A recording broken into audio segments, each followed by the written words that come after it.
while many of us struggling to learn a second language for years, those kids acquire their language in first few years of their life.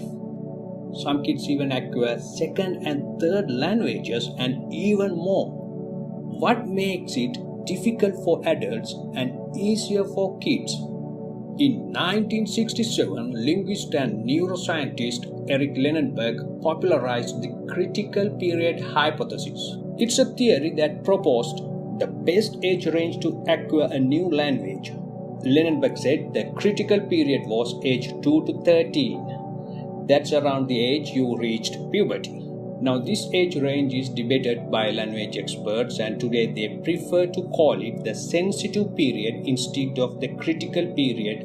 That's because it's not so critical that you learn a language during that time period only. When it comes to learning, because of the plasticity of the kids, that their brains are just better at creating new neural pathways. It does that through the creation of new synapses or the connective junctions, where one neuron talks to another using electrochemical signals. That is why exposure to language at an early age makes such a big difference.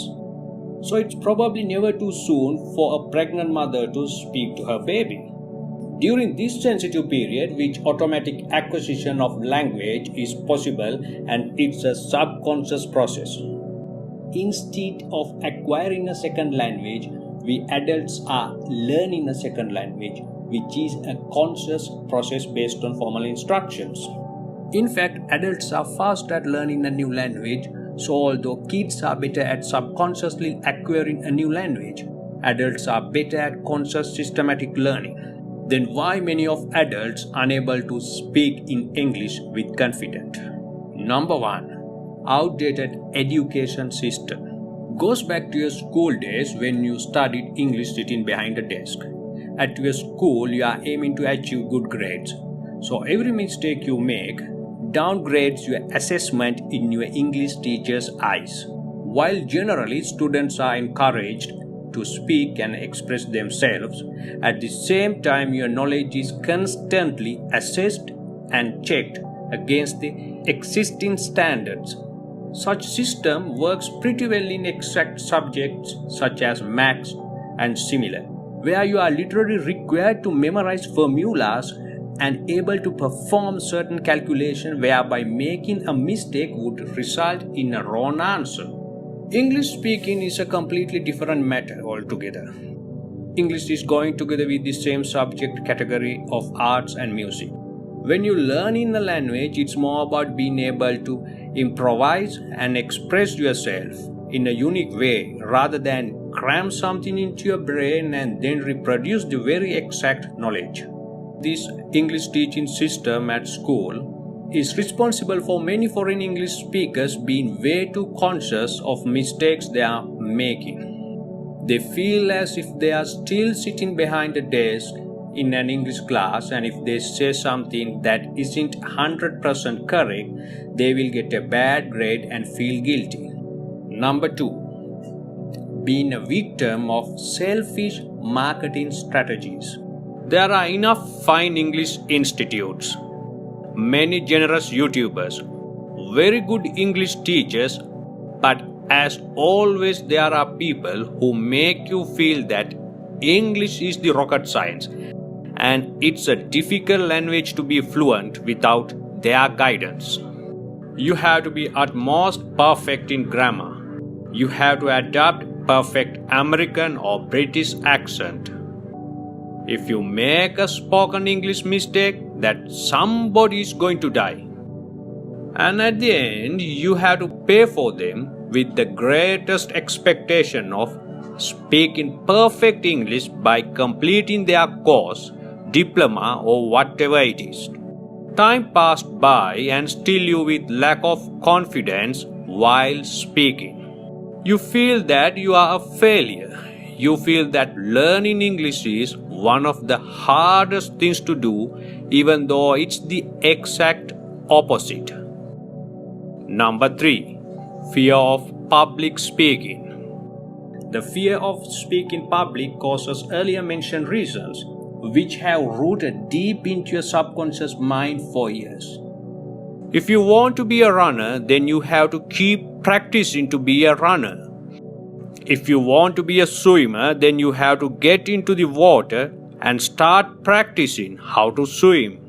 Simple like that. If you want to speak English or any new language, then you have to open your mouth and speak in that language, and also listen to those who already speak that language. How to speak in English with confidence? There are many ways to practice and learn a new language. The best way is the children's way.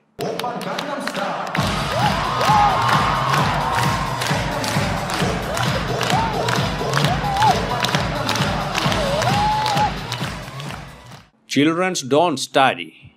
They are not so damn serious. Children communicate and children play.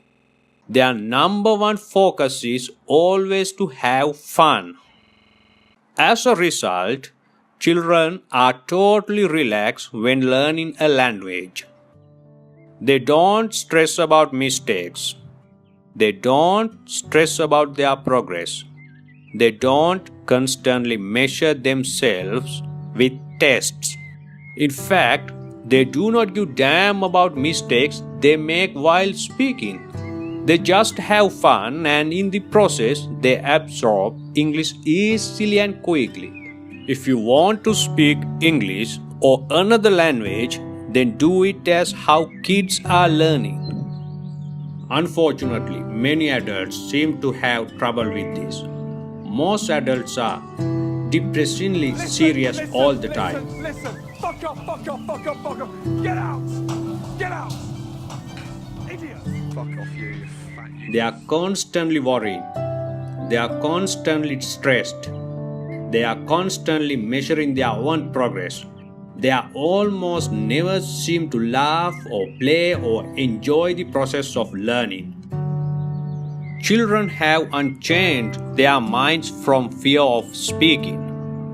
They are never afraid of making mistakes.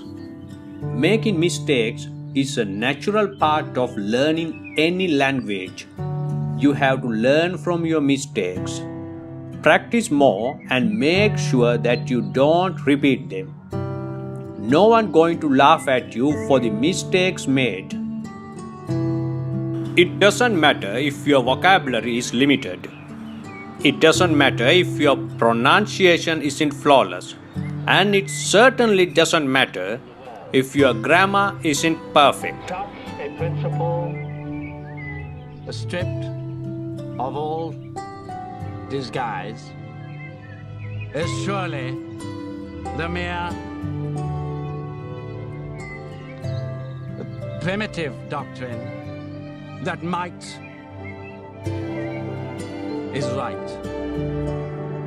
For the sake of all that we ourselves hold dear. What does matter is that you adopt a bold attitude and open your mouth and speak. If you really do want to improve your English fluency. To speak a language, you have to actually speak it. It will be hard at first. You won't know how to say things. You will hesitate a lot and feel frustrated that you can't say things preciously the way you want to. This will happen even if you have studied English for decades, until you actually use the language in its natural context. You will always have this barrier to get through. You simply have to break through it, and it is possible, and you can do it easily. If you practice often and enthusiastically enough, you will get to the other side quite fast.